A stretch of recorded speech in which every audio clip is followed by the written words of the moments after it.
The still lifes, of course, but she shrieked about the pink wall. She promptly invited me to dinner that evening. Everybody told me, don't you dare be a second late.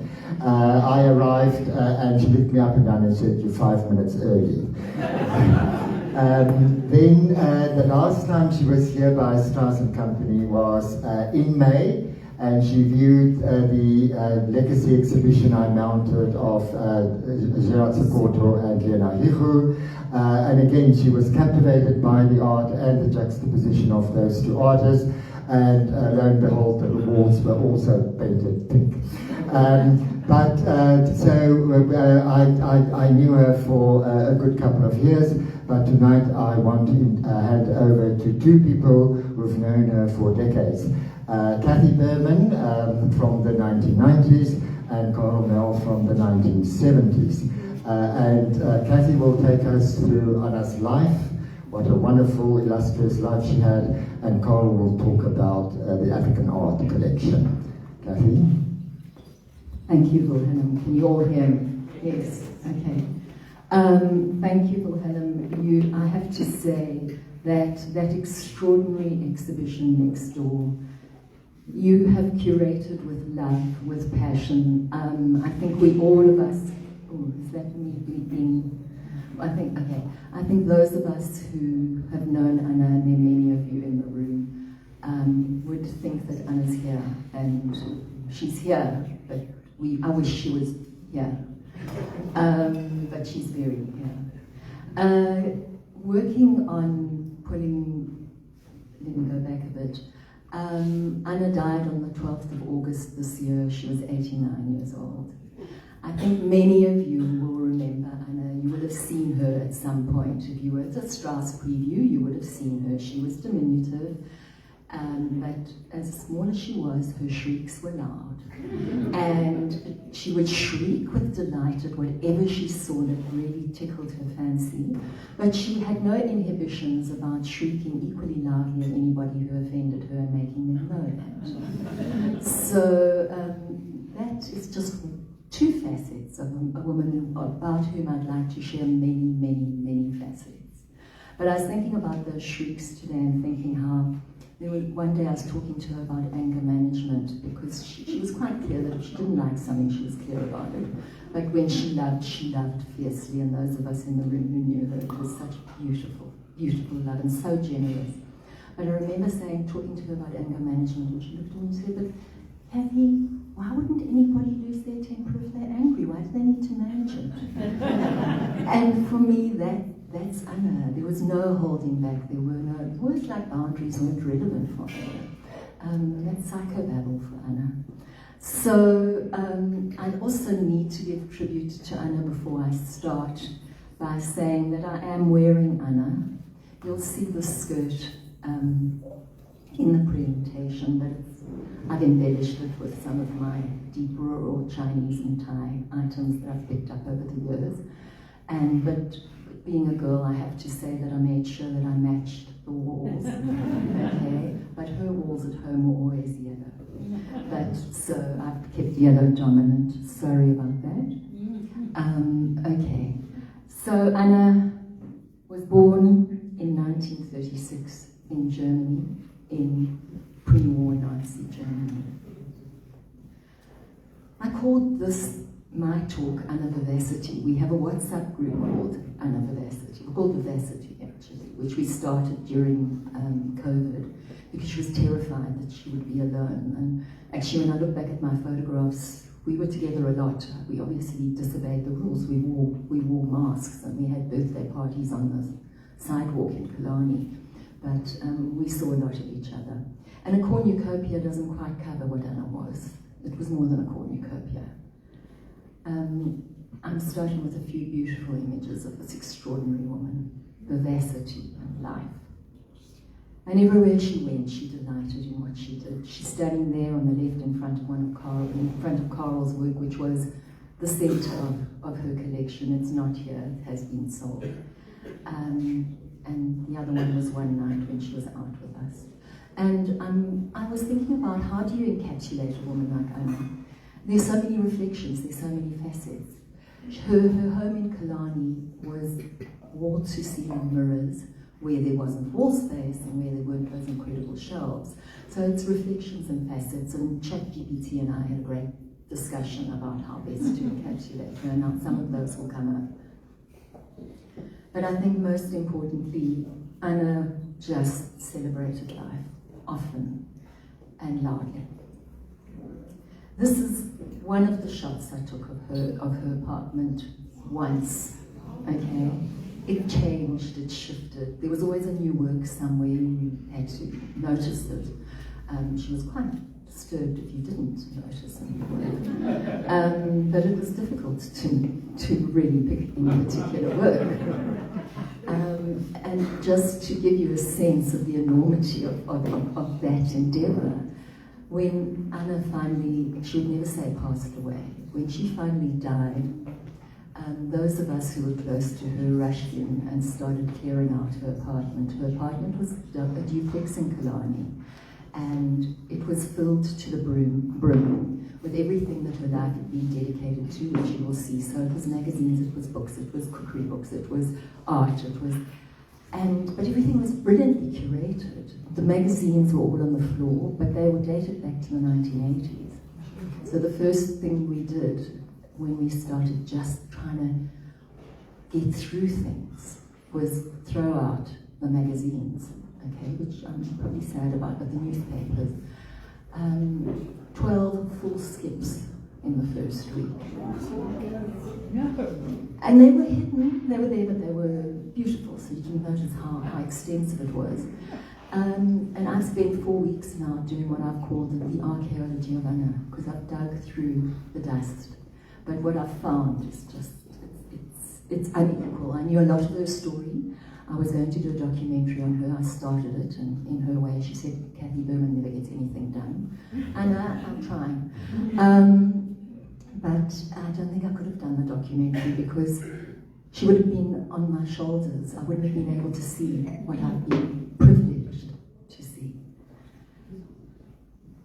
So I was trying to encapsulate her. She was a feature writer, an econo-political strategist, an author, and a businesswoman. That's her career. A few labels. Her passions. She was a curator of people, art, experiences, objects, design, curiosities, food. She was indeed a tour de force, a polymath, there's no doubt, a bibliophile, an epicure, and a muse, and you'll see why I say the last. And for me, she was a provocateur, a mind tickler, a dinner party diva. She entertained at least twice a week, and she made beautiful food, which you'll see. It always had to be color-coded. Not coded, colourful, kaleidoscopic. She was a kaleidoscopic visionary. And here, ChatGPT saved me. I wrote it all in, and Chat came up with many options, but the 4 best I chose as descriptors were outrageous reality, iridescent fantasy, multifaceted futures, infinite delight.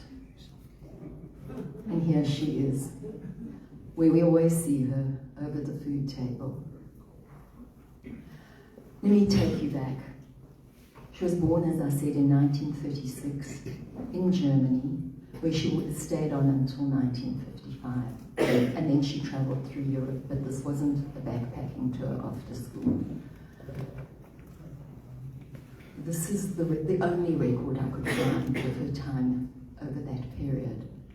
So let me share 1 or 2 remembrances. The thing about Anna is she selectively shared with each one of us who's in the room who was close to her, so we might all have differing memories. I certainly had to spend a lot of time trying to correlate the dates, because the dates had also been quite fluid. And for most of us, for all of us, she was ageless. It was only when she turned 80 with a big birthday that we finally knew her age. Until then, we had to guess that she'd grown up during the war. That's all we knew, okay?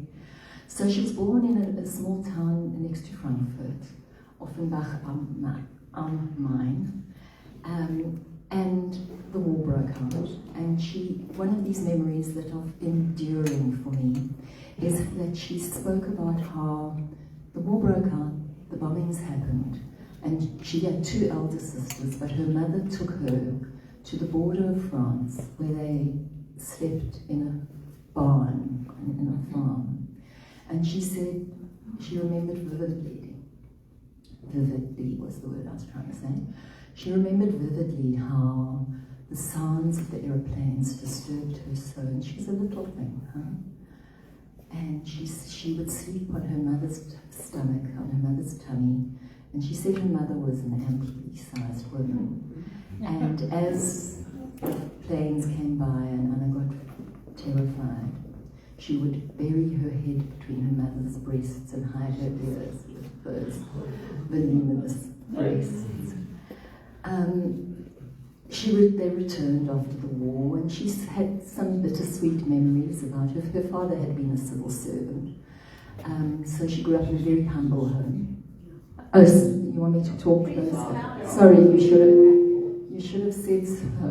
Sorry, I'm sorry. Okay. So I'm still hearing it echoing badly, but you'll manage that. Okay. Sorry if you didn't hear me. It was all waffle anyway. So she speaks about the return of about the Americans freeing the city, and has some strange memories of American soldiers handing out cigarettes to her older sister and sweets to herself, which she found somewhat disturbing. Off she went at the age of 18. She wasn't going to endure this any longer, and there was only one way to get ahead in life. She went and she got into hotels in Switzerland, France, and Norway, and she learned everything she needed to learn about making life beautiful for the most affluent. She returned in '56 and reconnected with her with her teenage crush, who was Helmut Starcke, the artist, and they agreed they were going to move together to somewhere where English was spoken. She went back to Norway. He wrote to her and said, "Come with me, woman, I'm going to South Africa." He had made his way up from being just an admin person into doing window dressing, and then finally was now a creative director with JWT and had a job offer from Lindsay Smithers in Cape Town. And so they set out and arrived in Cape Town in 1958, where she was the belle du monde of the Berman. And by that we mean Tatler, where she writes and he illustrates. Vogue South Africa, and that was Tatler South Africa, Vogue South Africa, where that bottom photograph, that woman at an angle, is Anna, and he talks, but in those days she was Mrs. Helmut Starcke. She was his model and his muse. She modelled for Irma Stern, and there you can see that similarity in those two photographs. She modelled for Stanley Pinker, and the photograph on the right is Anna. About 2 months ago, she sat down on a chair which was in her overcrowded entry area, wearing her signature circular glasses at this time, and I thought that was quite a wonderful image. And she really got around, and people, so how did she get around? When she arrived, she started working in a bookseller and then quickly found a job in the Association of Arts Gallery. And so suddenly they were both very much part of the arts and part of the burgeoning art scene. So they would be downtown listening to the jazz, and she was known by everybody. So she certainly got into all the media until she herself started writing. But here you see her opening art exhibitions, and this is in the 1960s, where she has her daughter Stella Net in 1962. So in 1965 is when she starts coming to her professional brilliance as a stylist and a feature writer, and her name moves between Mrs. Helmut Starcke, Anna Starcke, Annelies S. Kuhn, which is her maiden name, and Anna Starcke, which she remained for many years once she got to Johannesburg. Some extraordinary pieces that I found. For those of you who would have dinner parties at Anna, there was that little Indian chest which now holds 3 horsemen over there. And it was covered with her alcohol tray and her candles and one thing and another. And amongst the many things I opened, and there were lacquer boxes with some magazines with her memories and others and others and other drawers and other. There was no consistency, but that box had the early works. And you can see the first item on the left. She's working with Volker Meros, who's a name I remember from the 60s as a photographer, and she's working as a stylist. Very quickly, she moves to living and loving in scope and starts writing features, but her diversity runs from architectural to real-life feature, poignant features, powerful features. Here's some of her architectural features, travel writing. So this takes her right through to the end of the 1960s. And even the people pages. This was one of Jane Raffaelli's publications. And then she joins Newscheck, their Cape Town office, as administrator and writer, because Anna wasn't going to sit quietly in the corner.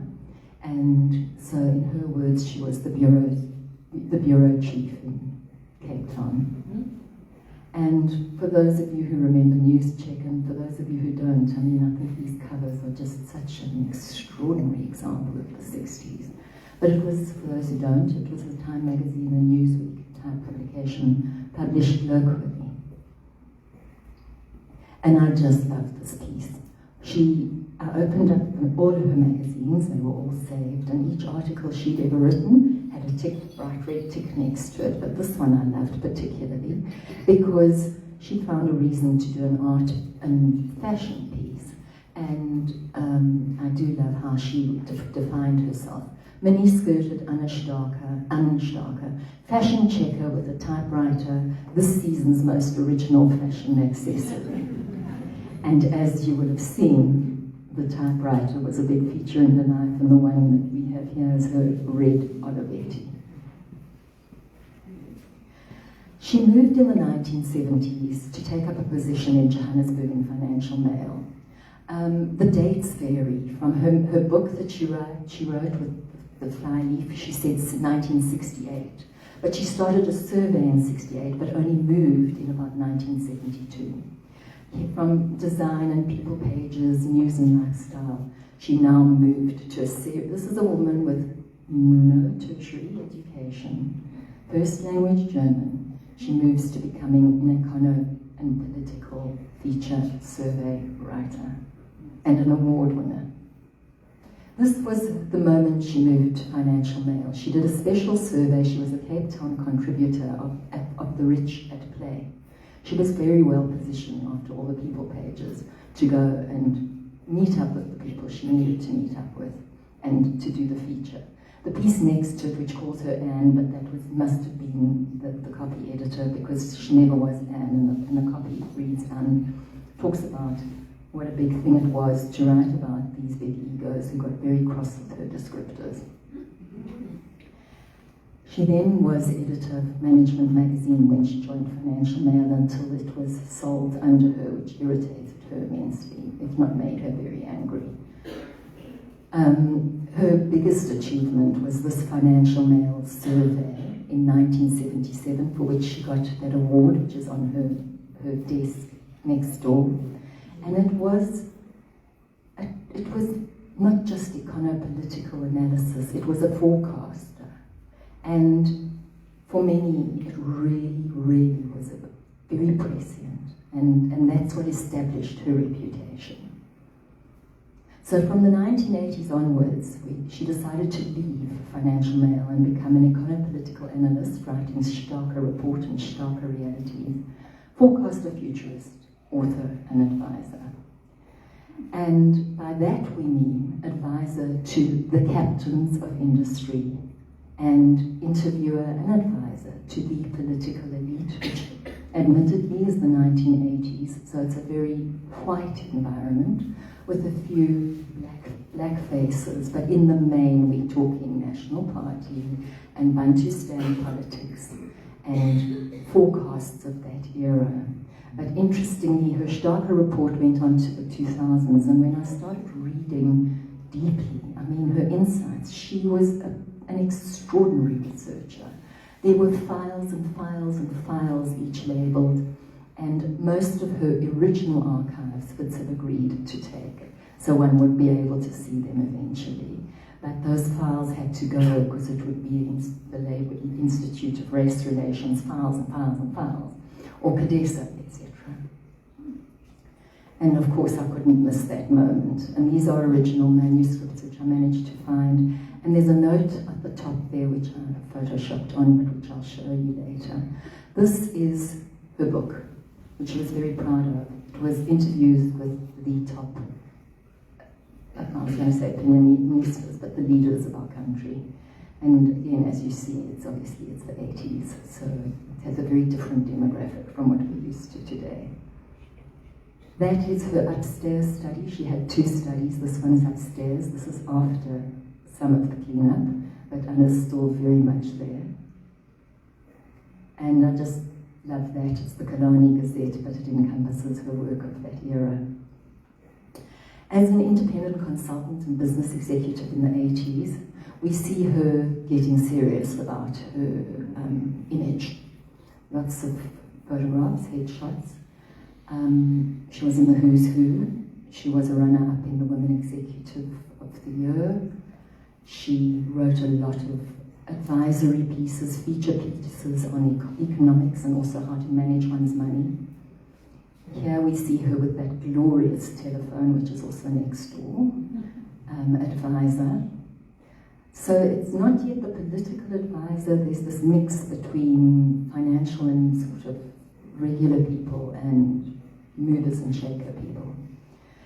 But by the late 80s, she's considered one of the 100 cleverest people in South Africa who aren't part of the brain drain, according to Style. So from apartheid to democracy, and I talk about the captains of industry and the political leaders who they met discreetly around her lunch table. She knew how to entertain, and she invited them to her home in Kalani. So some of the correspondence includes a letter to Mandela, who wasn't very interested, but that must have been his secretary. One to one of the prime ministers of the day, which is Botha, of that day, which was Botha, etc. So Mandela rebuffed her, but she said, I'm nobody's stooge, and I'm here to just learn what you're about and provide objective commentary. But she managed without the interview. When Alvin Toffler came to this country, she entertained him at her home, and you can see some of the people who were there. So it's Tito Mbugweni, Dr. Makana, Max Dupree. And if you walk into her library, you can actually see in that middle shelf some of the photographs of the other notable people that she would meet and be photographed with, or the political elite in the early 90s. But this is one of my favorite moments. I found this just somewhere in the piles. And it was a piece of paper which was about something which said, this is my private shelf and it is off limits, please. There was always a label to this effect on it. The back of this piece of paper is the first democratic government, so it was a reject piece from one of her reports. And then when we finally could make our way through the piles upstairs, we discovered that her bedroom door, which was always open, actually had this message on it. But now I'm going to track back. The start of her African art legacy. It started in 1973. She arrived in Johannesburg and took up residence in an apartment next to the Landtrust. She was walking to work, to the Financial Mail, and on her way through she passed Totem Meneghelli Gallery, and Karel will talk more about that. But as she walked past, she said, there was something in the window and it went psst. She walked in and she said, I want to put a down payment on that. By the end of the week, by the end of the month, she'd bought 3 items, and that was the start. So again, ChatGPT spoke about from the psst to the shrieks, to the whispers and shrieks. Karel had another beautiful set of descriptors around her work, which is much more about the content, which is cultural crossover and ancestral worlds. But let me introduce you to her collection in situ. You can see Karel's piece, Ancestral Void, there in the centre. The piece in the front is now at a public collection, and it's a very early Bonnie and Challenge from Ardmore when Faye started doing sculpture with them. Faye Halstead Burning. These I'm not going to give you background stories to, but you can see. And then there were all the others, and they just kept on and on. There was one after another. And a lot of these pieces you can see in the flesh, but I just loved collating them. And this was just one shelf which divided the dining room from the lounge, and we've got those shelving there. This was Anna in the 80s, sending out greetings from Wonderland, and she was in my skirt. This is Style magazine, African art, the big picture. Okay, I'm going to make a comment. Here's Anna and a couple of others who you would have remembered from the 80s. I think what's amazing about Anna's collection is she got it directly from Totem Meneghelli, who got it directly from the makers. And I think this is an incredible opportunity for us to all make sure that we keep African art in Africa. We know its provenance, and we know its whimsical, amazing, incredible provenance. It's provenance. This is interesting. There are those 2 works, which I'm sure Karel will talk to, but they are featured in one of the major publications and are in a UCLA collection. And this is Anna visiting one of her beloved works at Wits Art Museum. She found it, she said, I've got to go see it. And I just watched her as she touched her person. For Anna, her sculptures were her people. Stella Nett, her daughter, at her 80th birthday party, spoke about her siblings. They were the sculptures. So just watching her lovingly touching her person who had left her, but was safe, at Wits. And this is Anna and Karel. Anna booked this work. Karel might mention that. She booked this work, she couldn't be there, and it's quite the most glorious coral mill you'll ever imagine. Recently sold. And there's our very young Karel. He's still beautiful and young. 1980s and 90s, trend analyst, trendsetter, art and design connoisseur, fashionista, and food fabulista. They all wrote about her, you couldn't help it. So she was in Fair Lady, she was in Style, nothing but the best. She was in Style again. And again, well, it's the same feature. And this one, I mean, that's quite a feat of photography. Sunday Times Inside Magazine, I don't know if one of those people who was there at the time instigated this article, who's here now, Charmaine. And then there were, of course, the social pages. So this one's one of my favorites. Sunday Times Magazine Best Dressed Women. There's Anna next to Marianne and other design aficionados and Karen Roos. There were only 9 of them that year. This year Edith Fenter made the front page, and Anna featured in a feature about Elzbieta Riesenworth's fashion, her work. And on the Who's Who, she was there, of course. And now finally, to sum up with some of my favorite shots. Again, ChatGPT helped me with a photophoric celebration. When we were planning this exhibition, Wilhelm said we need colour, we need Anna's colours, and Wouter, who is a decorator, said he'd go off and choose the colours. Anna was very well known for her passion for the Yves Saint Laurent number 48, which is discontinued, that lipstick. Whenever any one of us, and I'm looking at some of us in the room, went overseas, we had to get her her lipstick and her Guerlain de Bleu, I think. Thank you. I hated it. The lipstick I adored, but that smell.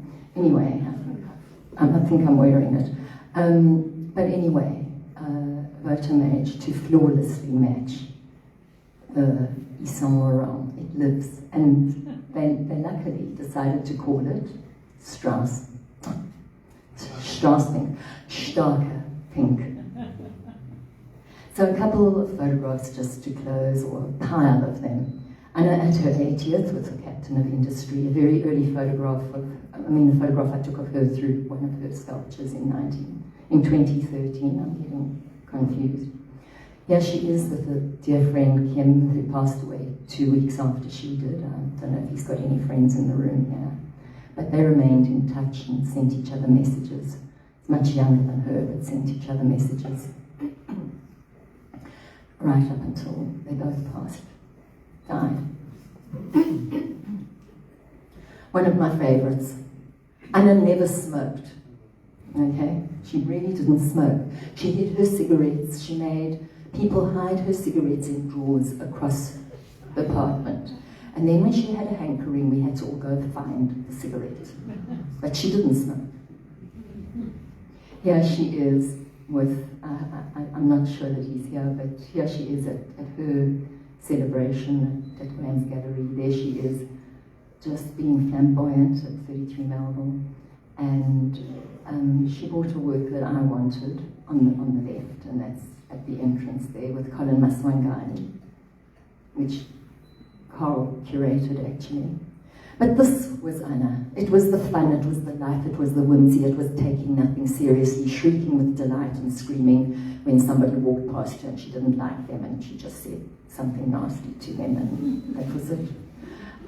So we had fun. We put masks on the works of art. They lived, we lived.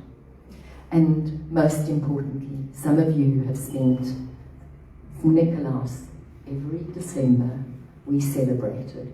She covered each one of these 150 plus sculptures with glitter or lights. My absolute favorite is this one.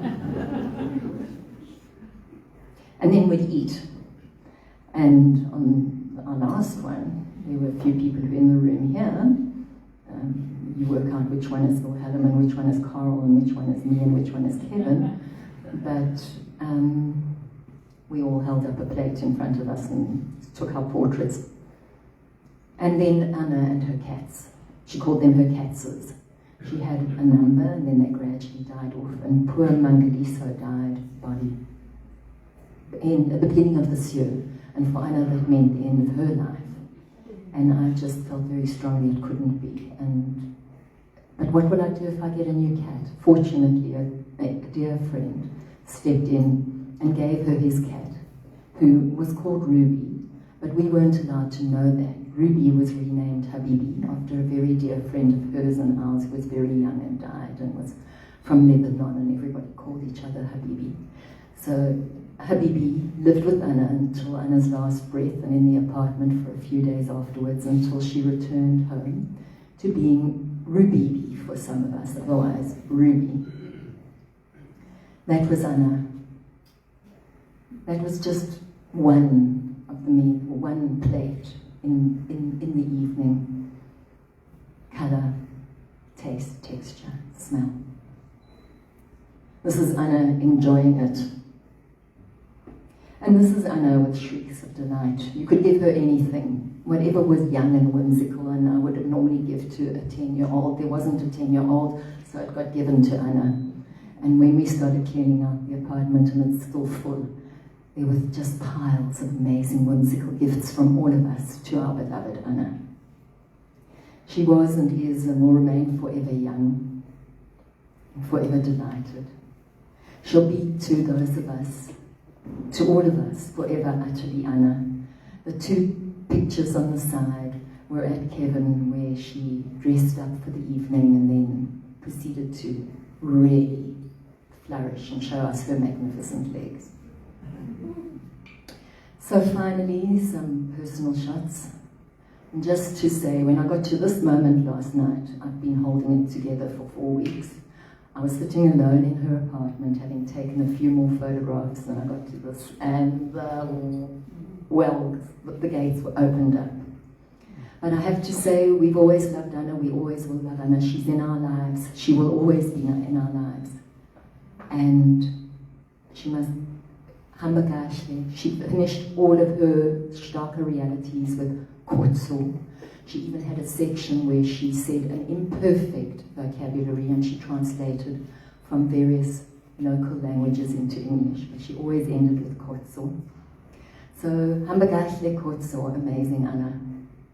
And a couple more shots of dear Mangalisa. Thank you all for celebrating our amazing Anna with us. And to Karel.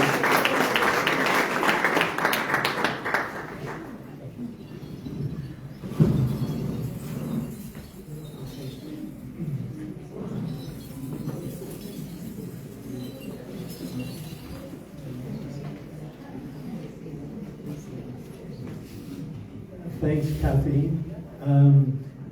If you would please at the back, if you can't hear me, if you would just wave, because there's nothing more irritating than coming to hear somebody speak and not hearing them. Kathy, thank you so much for sharing the kaleidoscopic life of Anna. And we just see how rich it was, and in so many ways how she integrated herself into the very heart of Johannesburg. She migrated from Cape Town the other way, you know. We see how everybody is migrating to Cape Town. Anna moved from her European ancestry into contemporary Africa by coming to Johannesburg. And I was fortunate to meet her through Hope Eglinton. Hope was at Totem Meneghelli's gallery called Primitive Art and Antiquities in Johannesburg. And Hope was a very interesting figure in her own right. There are no images of her on the internet, and I have no images of her. So, you know, she was from a very different time. She was the, so she was the editor of Artlook magazine, which was the major art magazine in South Africa. And she was married to Charles Eglinton, who was the editor of Optima magazine, which is run by Anglo-American. And I only tell you their life story because it really talks to the nature of the society that we were living in. Charles was a writer, a poet, an editor, and he became very disillusioned with the politics in South Africa. And they had a daughter, but he ended up committing suicide. So Hope lost her husband. Her daughter married a young man called Marius Squirn, who was an activist, and who I think he was involved in the planting of the bomb in Johannesburg station, and he ended up in jail for 12 years. Their daughter, Elizabeth, was looked after by Hope, and when Morris came out of prison, he remarried Jeanette, and they fled to Angola, and they had a daughter, and the daughter and Morris's wife were blown up by the SANDF. So this was the background of Hope Eglinton's life. She was a bit like Simone Signoret. She had this extraordinary emotional capacity of just caring and loving for people. So she was a human magnet at the Meneghelli Gallery. And this is the person who Anna dealt with for many years. Vittorino travels, Vittorino Meneghelli, who had started the two galleries, he was born in Italy. He and his wife came to Johannesburg after the Second World War. Europe was in such a mess, and he'd always wanted to be an artist, but he was an entrepreneur. He eventually set up a furniture factory, making very stylish Italian metal furniture with plastic sort of bindings, and then set up a brush company, which is called Academy, which still exists today. And at the same time, he started to travel in Africa, and we see him here in Mali, in the Bandagara Highlands. And during his life, he undertook no less than 73 trips into Africa, and was collecting African art and bringing it back to Johannesburg. For most of us in Johannesburg and in South Africa, let's put it this way, most South Africans didn't know they lived in Africa. And it was through Vittorino that we started to see African art on the streets of Johannesburg. Of course, there was the major African art dealer and art dealer Egon Gunther, who had started his gallery in the centre of Johannesburg and then moving to Linksfield. So it was this Italian and a German who really brought African art to the public's attention. I got to know Hope, obviously through being in the gallery, but I also got to know Vittorino. And as a schoolboy and as a university student, I started collecting. And I paid off pieces. Vittorino was very good that way to both myself and to Anna. And of course, both our collections grew, and Hope introduced us, and she always spoke about these incredibly stylish dinners and amazingly intelligent people, and that I needed to meet Anna. And so I eventually did meet Anna, which became a lifelong friendship. And there was this shared passion, obviously, in terms of African art. Here you see Vittorino continuing his travels. He and his wife had a home just outside Venice in Chirinyago, and you see them seated in their home. And he had a very fine African art collection which was based in Venice. And so they moved between Johannesburg and Venice. He was also very close friends with quite a number of the avant-garde Italian artists. And he was very influential on Villa. Because he was introducing him to some of the most contemporary artists working after the war in Italy. So what did happen is Kathy showed the cover of Africa Explores. This was Susan Vogel's exhibition at the New Museum of African Art in New York. And rather than focusing only on classical African art, there was a new interest in looking at contemporary African art and change. And Vogel was an extraordinary scholar, and she undertook a number of exhibitions which started to change the perspective. And certainly we felt that shift in perspective here through Vittorino Meneghelli, but also through Wits University, through the work of Anita Nettleton and the development of an African art department in the history of art section. And with the Wits Art Museum, there was an undertaking with Standard Bank to fund a collection which would be housed at Wits Art Museum, which is still there today, and has been an extraordinary combination of expertise and money that has led to most probably the most important collection of West African and Southern African collections in South Africa.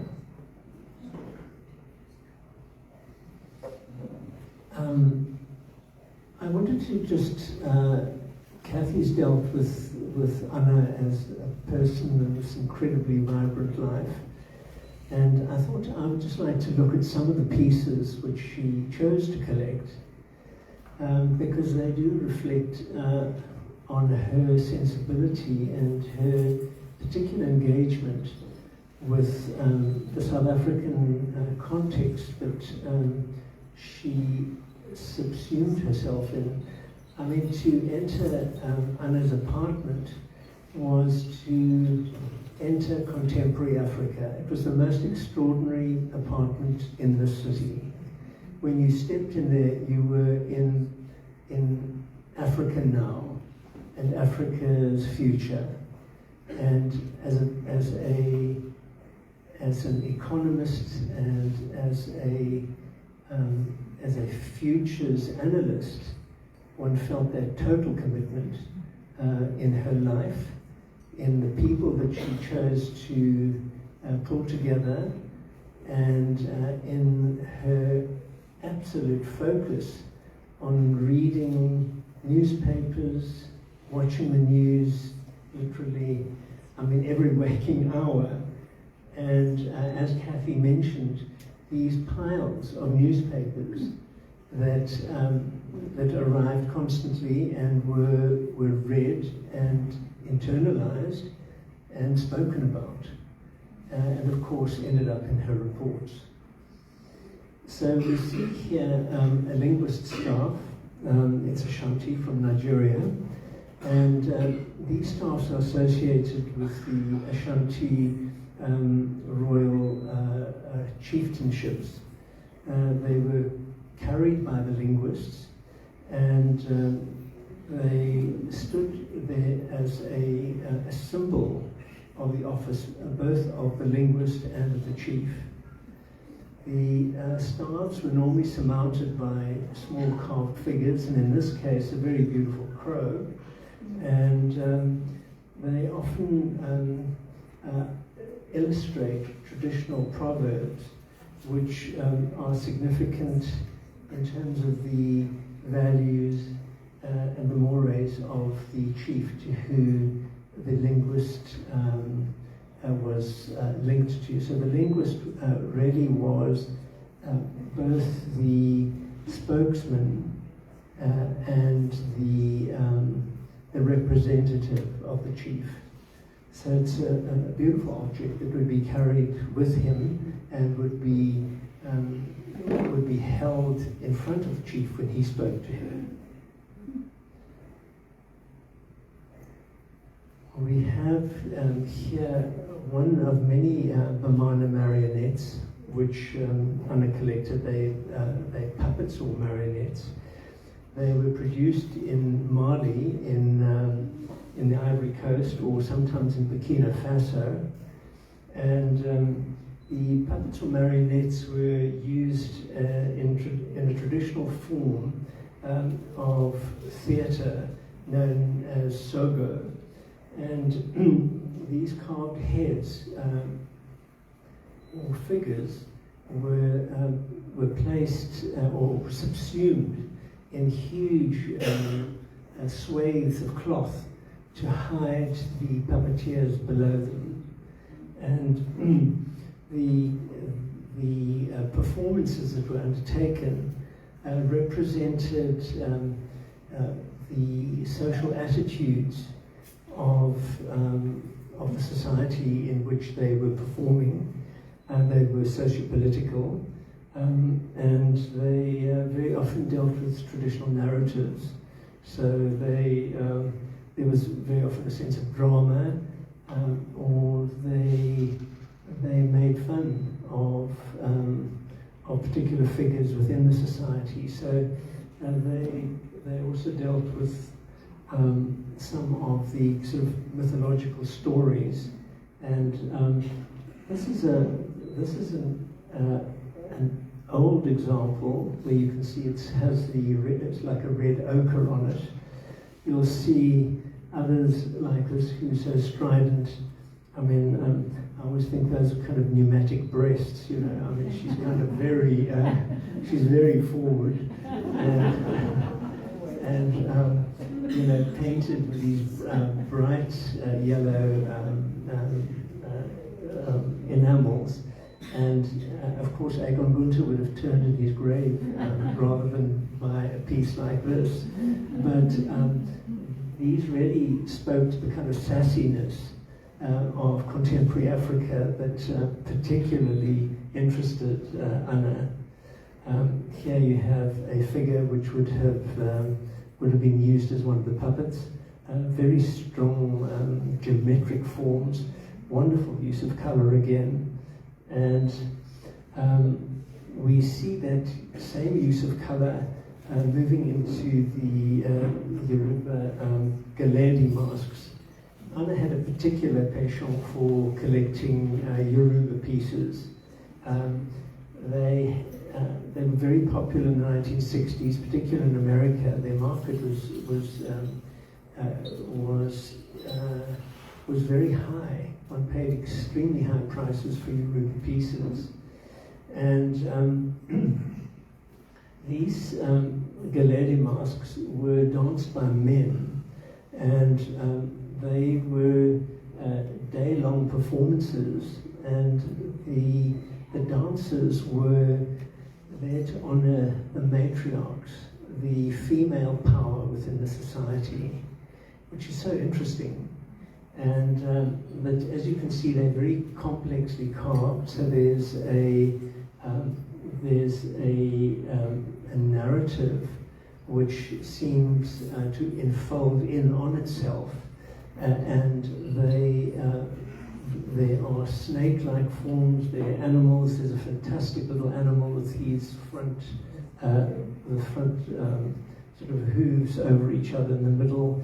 These very wide-eyed faces with these scarifications on the chin, on the cheeks. So here you get some sense of the vivacity that was very much part of these performances. But as I mentioned earlier, they really talk to matriarchal power within society. We have rather delightful figures, also in a very similar vein to their neighbors. These are the Ewe, and they're also one of the Akan groups, which you can very often see in the necks, where you have this sort of double fold in the necks, which is like a fat neck, which is the sign of wealth. This looks like a very surprised mother. Unfortunately, I haven't shown you the child on the back, but this very brightly painted clothing seems to reveal more than it conceals. And she has these very neat little shoes on. We also have these shrine figures, which were very important. They were placed on the shrines so that they do represent the ancestors. Their hands are on this forward position. One is not sure whether they are giving or receiving.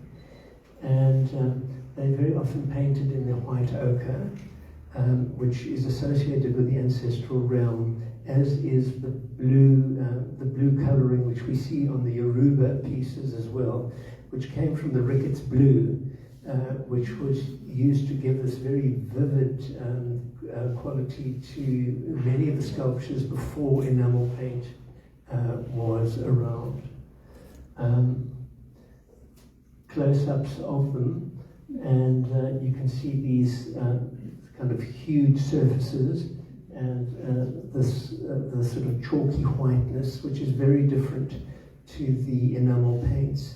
And that chalky whiteness is associated, as I said, with the ancestral realm, so they are not a sort of jivey, fun objects.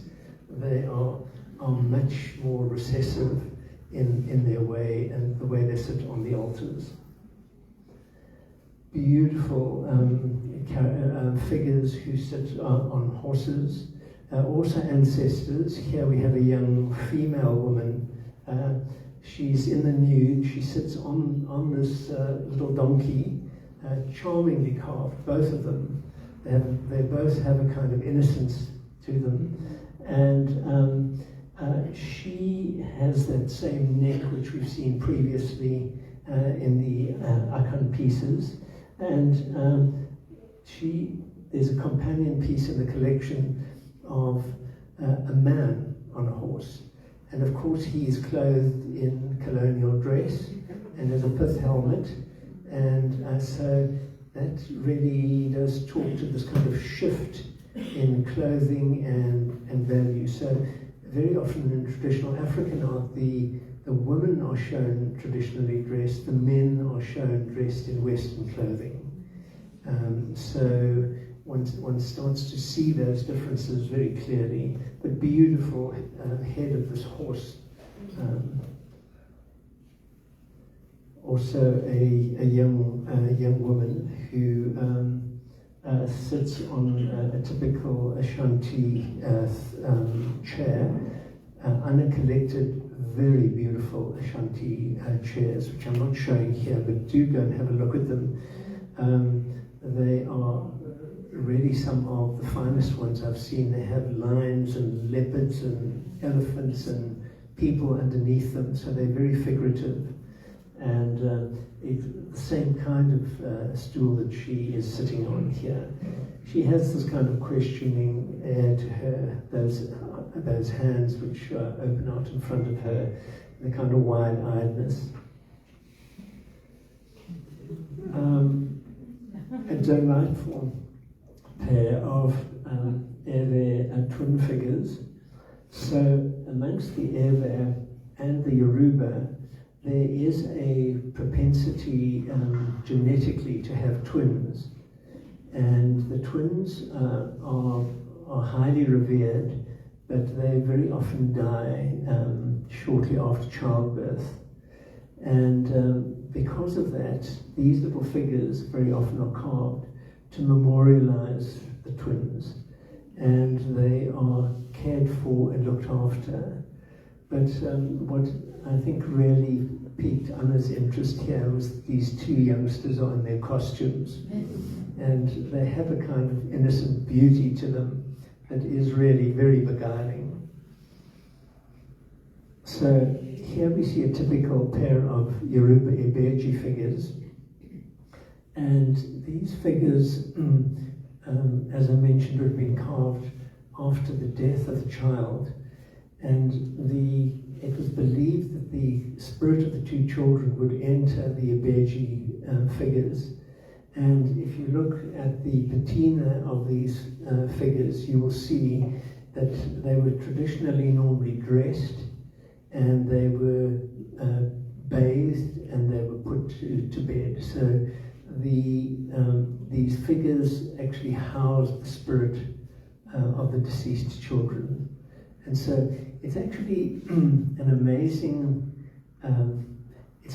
tradition, because in many hospitals they have found that if they take a Polaroid, in the 60s, or most probably now still, if they could take a photograph of the dead child and give it to the mother, they had something to mourn over. Whereas if there was no evidence of the child, the mothers very often couldn't actually get over that mourning. So it's a very beautiful way of engaging that sense of loss and continuity into the ancestral world. The contemporary version of the Ibeji figures, these apparently were they were made in Nigeria. I mean, to me they look as though they're made in China, but they're very European. But they still had the function of the Ibeji figures, and so they will continue to be used right into the present. And we saw them on the cover of Susan Vogel's book. Here we have a really very beautiful Yoruba guardian figure. He most probably stood on an altar, and he's quite large, and he, in his hand, you can't really see it in the photograph very well, but he holds a Shango staff, which is it's a small wooden, almost like a chopper, and that signifies that he is a follower of Shango, the goddess of thunder. So this very, very powerful female figure who is integrated into Yoruba culture. The figure has these beautiful eyes which are geometricized here rather than those sort of more almond-shaped eyes that we've seen before. What is unusual is that he doesn't have a patina on him of the white ash, but there is a glowing patina on him that is quite extraordinary. So this figure, and you'll see the figure that stands next to it, are the two much more traditional figures that Anna owned, and she particularly loved them. They're large, and they have a real sense of gravitas to them, which is very different to the kind of quirky funness of the rest of the collection. But I mean, a very powerful face that this figure has. I'm not quite sure, it most probably comes from Burkina Faso. It could be a group called Lobi, but the style moves towards that area, but it's not absolutely typical. A wonderful pair of Yoruba guardian figures, but here translated into two soldiers. That they're dressed with epaulettes, with uniforms and guns, and they are painted in red and green enamel, and they are a far cry from the ancestral figures that we've just looked at. They really engage the present, and they really talk to the urbanization of power. And I'm also a bit amused at them because they don't stand kind of four square. they kind of lean in as though they're a little bit unstable.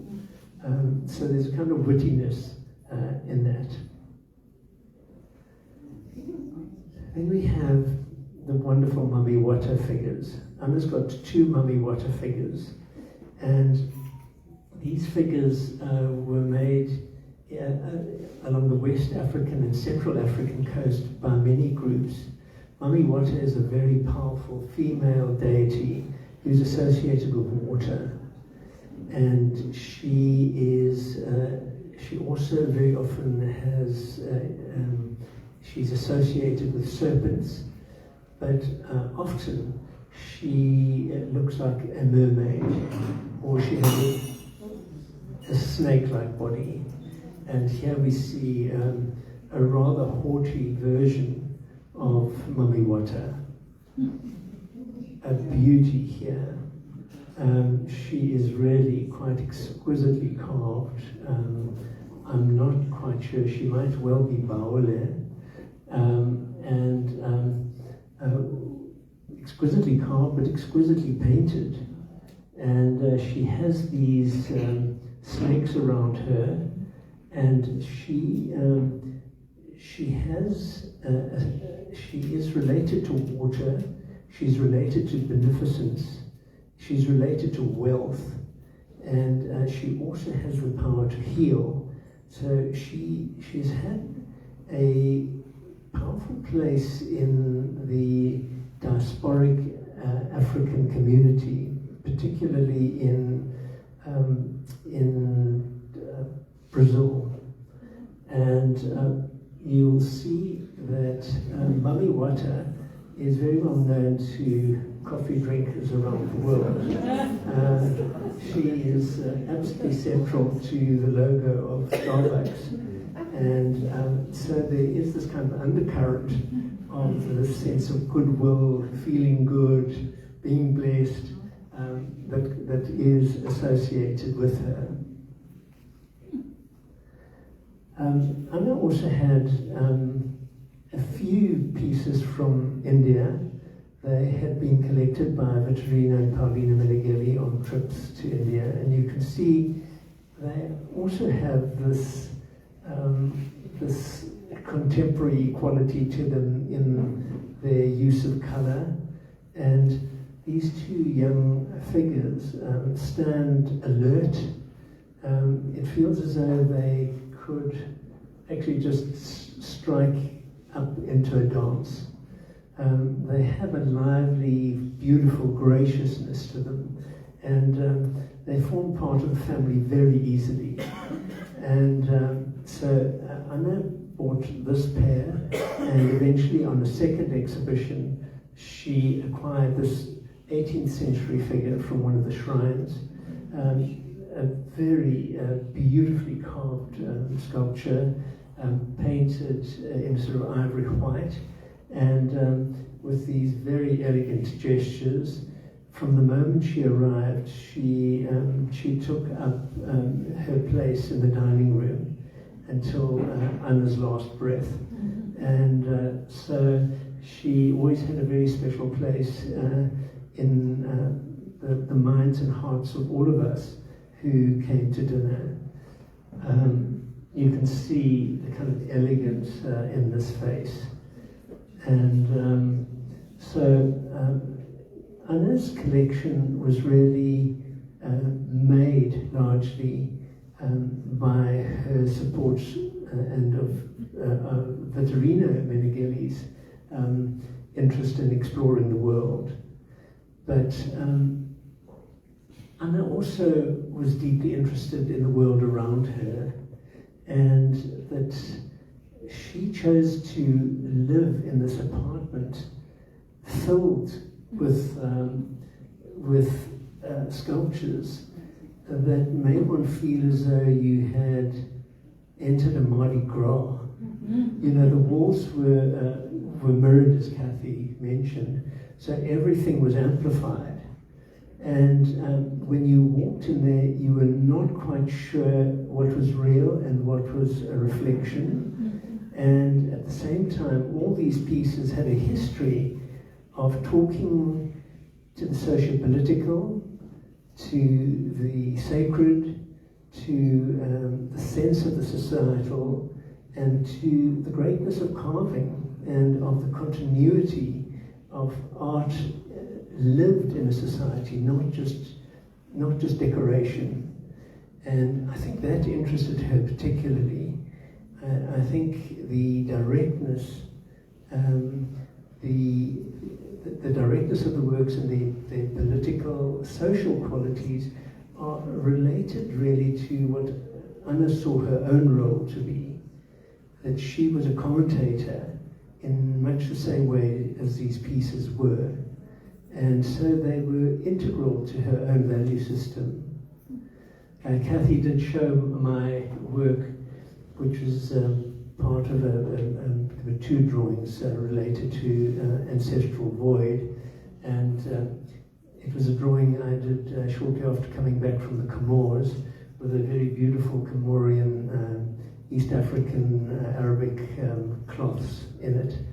And it was one of the centerpieces on the Standard Bank exhibition. I had a very large show there. And there was a real scramble to acquire works, and I didn't allow anything to be sold until the opening, and Anna couldn't be there, and so she really wanted a work, so she said, choose one for me. So I said, Kathy, Anna, it's very difficult, but I chose this one, and she said, oh no, that was the one I would have chosen. So it was a great, great relief. And she loved the piece, and it was camouflaged in the rest of the apartment.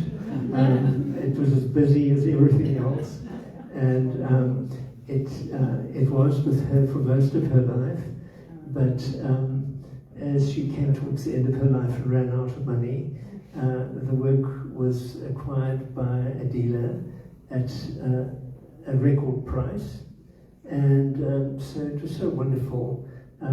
She was absolutely bereft, and he made a very beautiful 2/3 size reproduction, which went back into position and she could breathe again.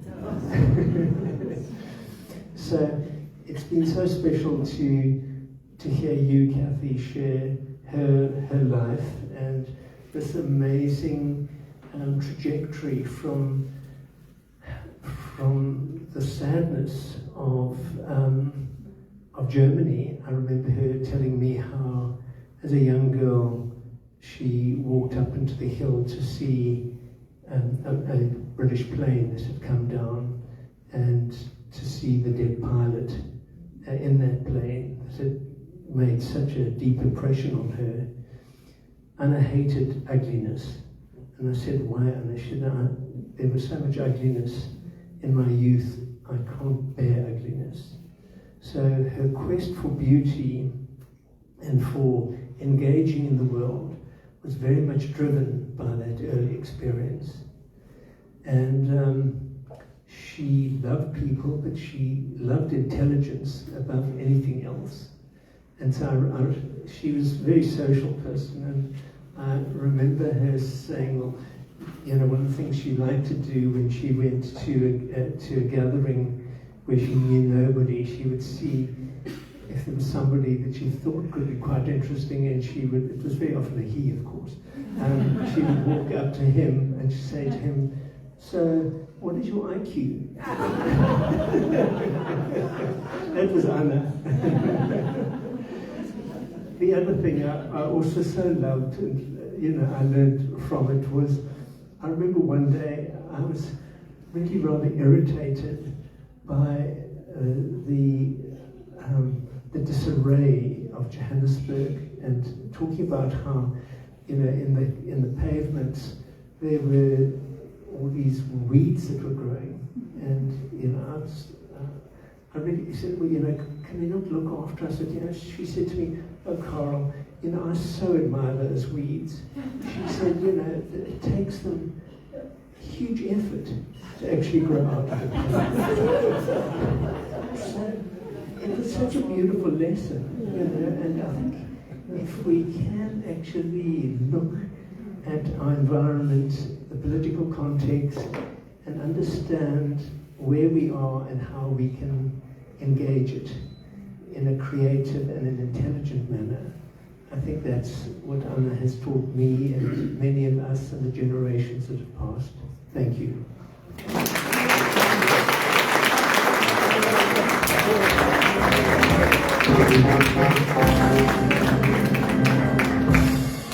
Most captivating, I'm sure you'd all agree, both of you, Kathy and Karel. Alistair mentioned this is our last art club, but I think it's arguably the best one the whole year. Thank you very much for that. Apart from the wonderful African art and the furniture, there's also on the walls Anna's art collection, and she collected Penny Siakis, Kevin Collins, Helmut Starcke, Francis Kendall, John Mafangeju, Colin Mashangwani, Peter Clark, Stanley Pinker, Karel Nell, Clifford Mpai, Alfred Torba, they're all there. But also international artists such as Joe Tilson, Eduardo Guarolozzi, Max Ernst, and Richard Longo. The exhibition is on till the 21st of November, till after the G20. You're most welcome to come whenever you want to. I would suggest for one to ask the catalogue, you come and take WhatsApp photographs and we will email you the catalogue as soon as that's done. The auction, I think, is on the 19th of November. Right, thank you very much. Thank you.